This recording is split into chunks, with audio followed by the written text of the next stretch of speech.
The Imperial Mode of Living.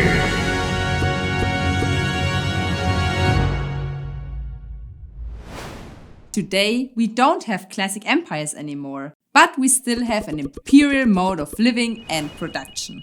The formal empire has been replaced by the informal imperialism and exploitation worldwide.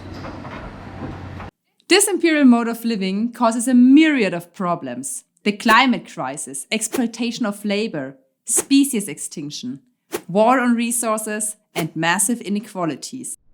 These problems are even recognized by the most people. The climate crisis is not our fight alone, it's a global fight.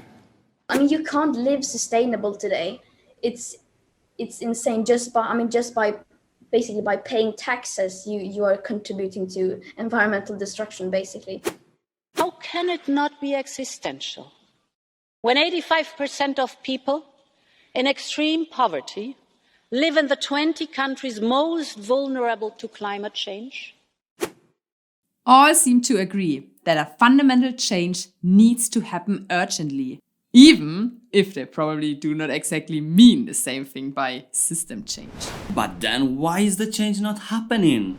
It is not happening because of the imperial mode of living and production. What's this? What? What the hell is that? What's this? Okay. Let's take a closer look to understand how the imperial mode of living works and explain why change is so hard to achieve. The concept of the imperial mode of living was elaborated by the political scientists Ulrich Brand and Markus Wissmann and published in 2017. This diagram shows how the imperial mode of living prevents a good life for all. Honestly, I don't understand anything. What do you really mean? Okay. Let me bring you through it. By car. Please take a seat. Driving a car is a daily practice for millions of people. In the EU, there are 500 million people driving more than 290 million cars. Yeah, a car holds the promise of freedom.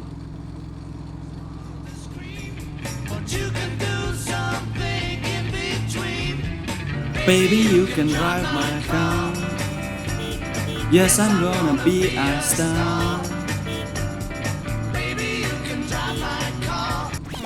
And this daily practice is a perfect example of the exploitation of the biosphere. The exploitation of the biosphere means the destruction of nature by the way we consume and produce. Although we know cars are harmful to nature, most of us drive them every day. The exploitation of the biosphere goes along with the exploitation of labor. Think about where the fuel for our cars comes from.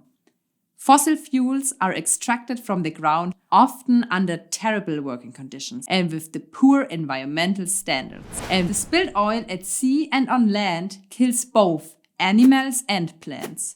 That is something we don't actually pay for at a gas station. The costs are not only outsourced in space, but also in time.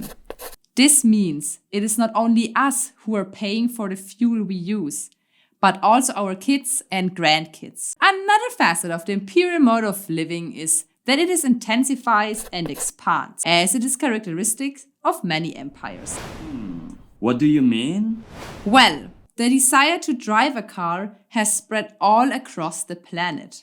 More than 1.3 billion passenger cars travel the roads of the world today. In Asia, the rate of motorization increased by 130% between 2005 and 2015. Over time, cars have gotten larger, heavier, and faster. But isn't it a good thing that all people can move freely and independently? They can't. Because even if more and more people have access to cars, automobility stays exclusive. A mobility system that is built on cars automatically excludes certain groups of people, like those who can't afford a car or aren't able to drive one. What makes it even more exclusive is the fact that our planet can't support itself if all people would drive cars as much as Europeans do. Now we look at the foundations of the imperial mode of living. One aspect is the infrastructure that manifests our ideas into the built environment. What do you mean by that? Driving a car needs infrastructure, roads, parking spaces, highways, and so on. And once this infrastructure is built, we develop day-to-day habits that even increase the demand for car infrastructure. This pressures more people to drive cars, therefore more roads are needed. Cars use a big portion of public space. Highways, streets, services for cars, and other infrastructures are shaping the way our cities are constructed and how they look and feel in most places. Currently, driving a car is pushed by the tax system, by laws, or by the demand on the labor market. Institutions maintain the current state by making rules that stabilizing this existing system. The problem is that all institutions follow their own agenda, which does not necessarily lead to a good life for all. Currently, the institutions we are talking about are quite often promoting so-called apparent solutions though. These apparent solutions are mostly ineffective against the problems caused by the Imperial Mode of Living. They are a big stabilizer to the system, as they look like progress, but it is always more of the same. Thus, apparent solutions are the last foundation of the Imperial Mode of Living. But what can I do? Even if I would like to, I couldn't afford to buy all these fancy fair trade and organic products. Shifting the blame onto the individual and the choices of the consumer is a wonderful solution, a wonderful apparent solution. Good products, which were not produced by the exploitation of humans or nature, must become normal, and not only a privilege for those who have a fat wallet.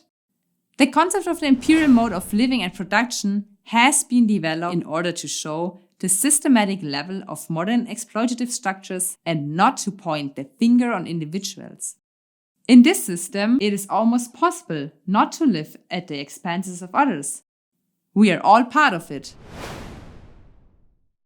So, we need systemic changes. You got it! So, thanks for driving through the scheme of the Imperial Mode of Living and production with me.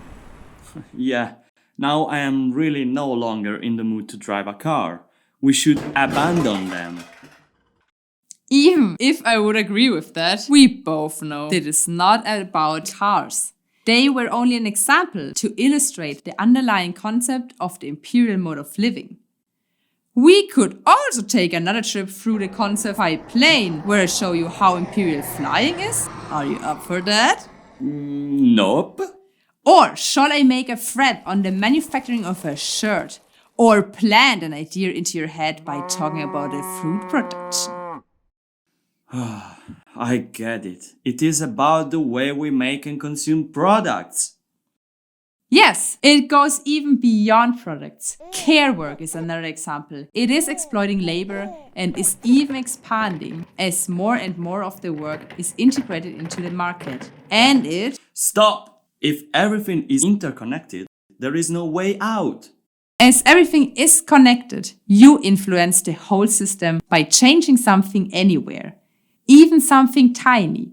So don't overthink. Connect with others in your community and start making a difference. Okay, but how? The solidary mode of living is coming soon.